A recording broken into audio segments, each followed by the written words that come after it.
Okay, in this lecture 1.3, I have redrawn all the things that we had done in 1.2. So we started with the lecture in a circuit in time domain. The magic transformed it in a transformed domain. We got a DC source circuit with all the elements in ohms, and we are going to treat them like resistors. And then we came up with this expression, and I told you that we need to revise complex numbers so that we can solve this. Now let us solve this. Let us take the denominator for now. So the denominator is 2 iota in parallel with minus iota. Okay, so let us not take the whole denominator for now. Let us try to solve this one first. So this is in ohms and this is in ohm as well. So how two resistors in parallel behave is what we are going to use here. So 2 iota is being multiplied by minus iota and then added. 2 iota added with minus iota. So we are going to get minus 2 iota square over iota. So iota square over iota would be minus 2 iota. So this is the parallel combination of these two is going to be an element with minus 2 iota ohms. And what is this thing? We used to call this thing a resistance. We cannot call this resistance actually.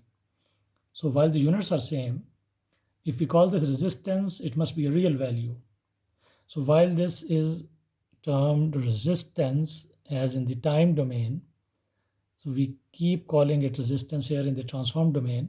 This is a capacitance, this is an inductance, but here the units are changed. This is no longer a capacitor. We can replace it by a box to show it is an element in ohms. So we coin a new term, and that term is known as reactance. So this is reactance and this is reactance as well. However, there is a difference. This is negative, this is positive. So we have a, just to remember that this came from a capacitor, we call this a capacitive reactance,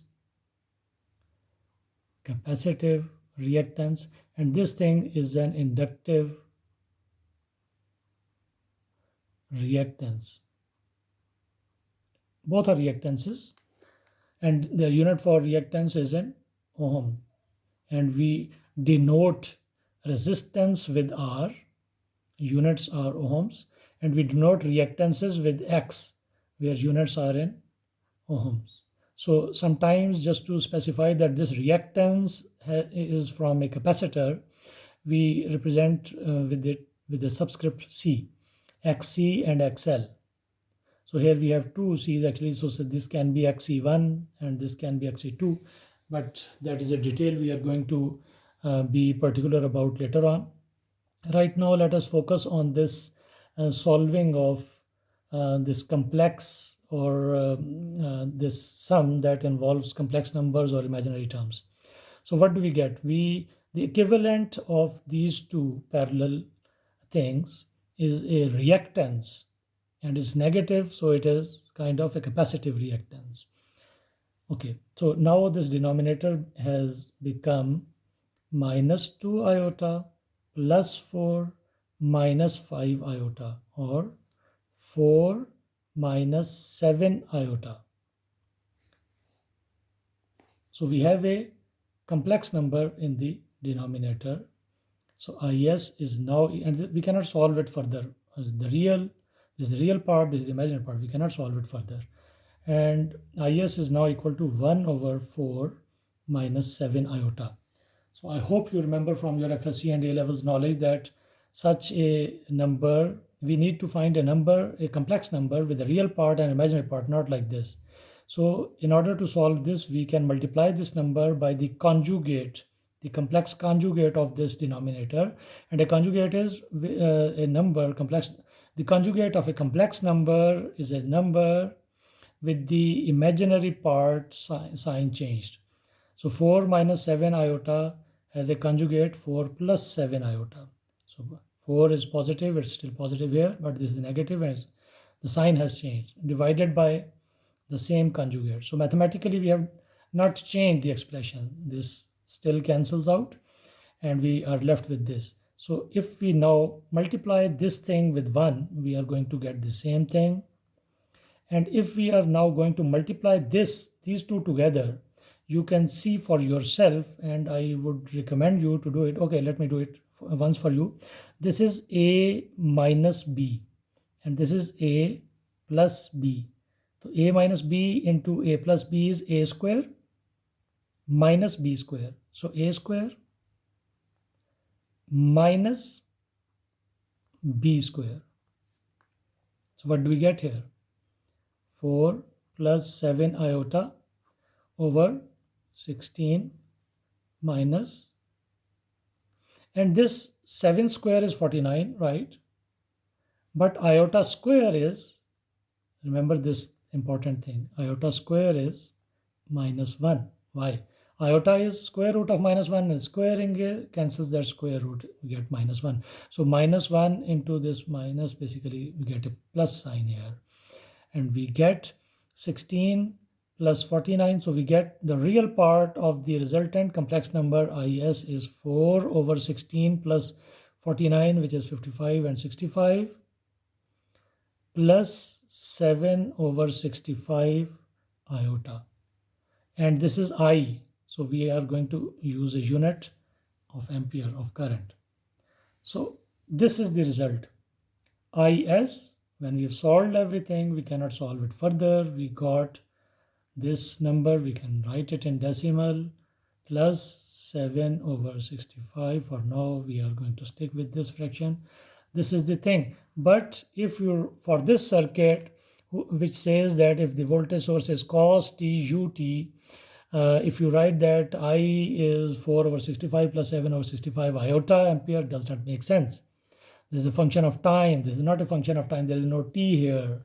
So that is why this is called time domain. We have time here. We don't have time here. Somehow this is not in the time we live in. That is how magic actually works. It takes you out of the time you live in. Well, as far as the Disneyland movies go, this is not a lecture on magic and magicians and magic world.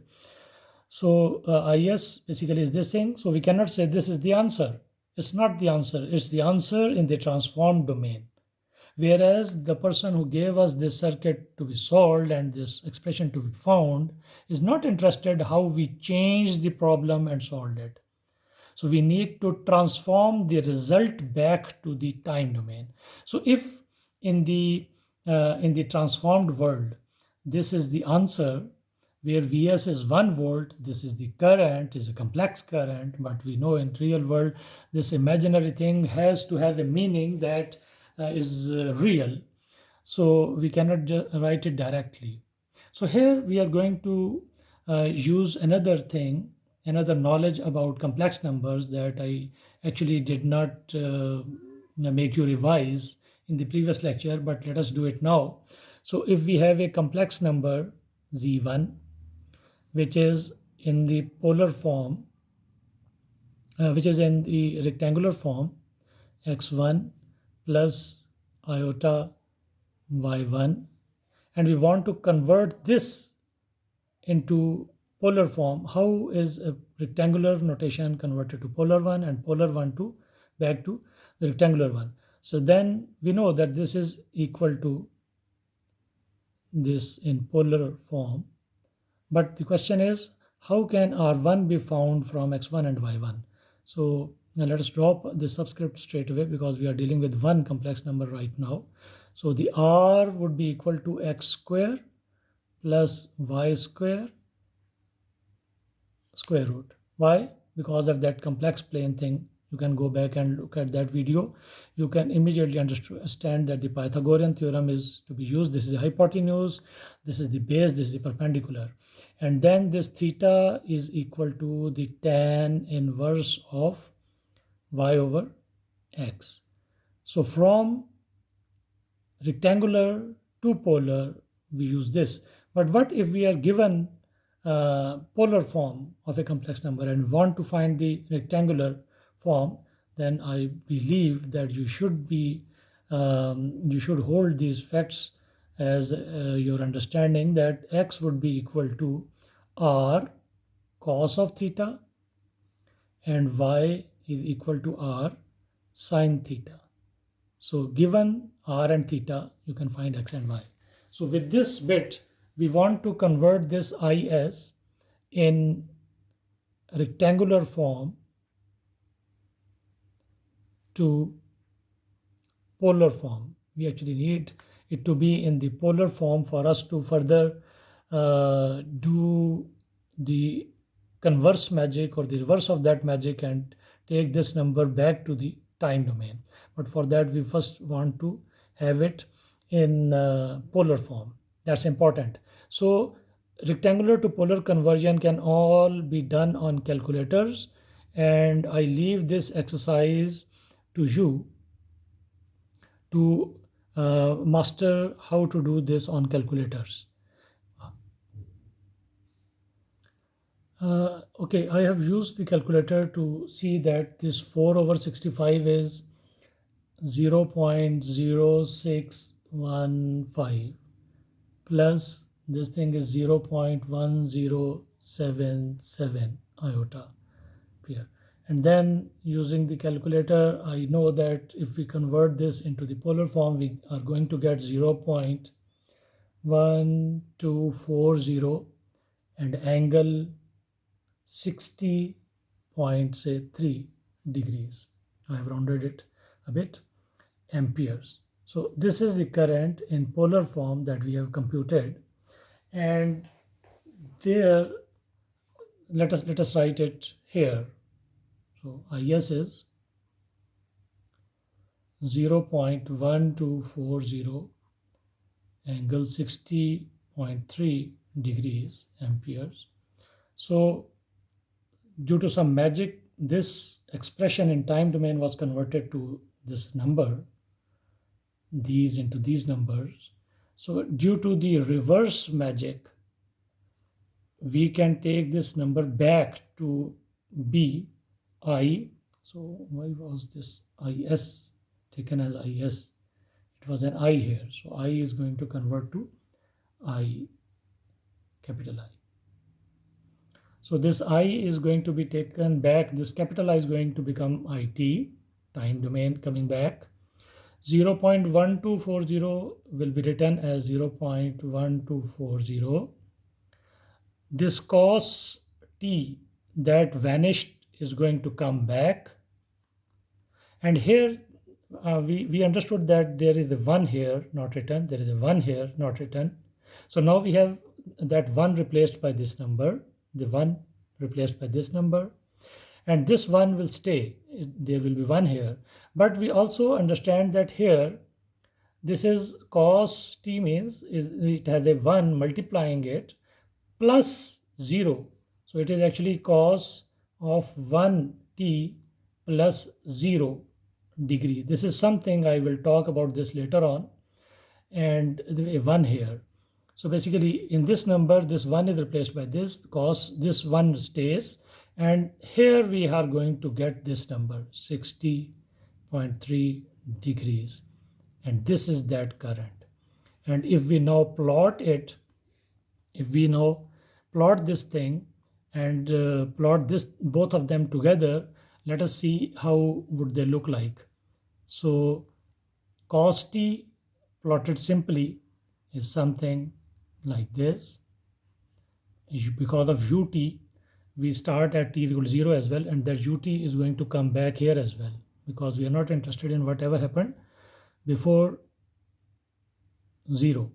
So this is the voltage from 1 to -1, oscillates between them, and this point is at 2 pi, and we know 2 pi corresponds to 360 degrees, and pi corresponds to 180 degrees. So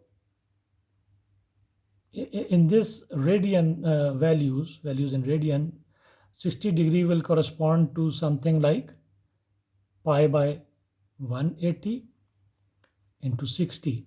So 60 corresponds to pi by 3.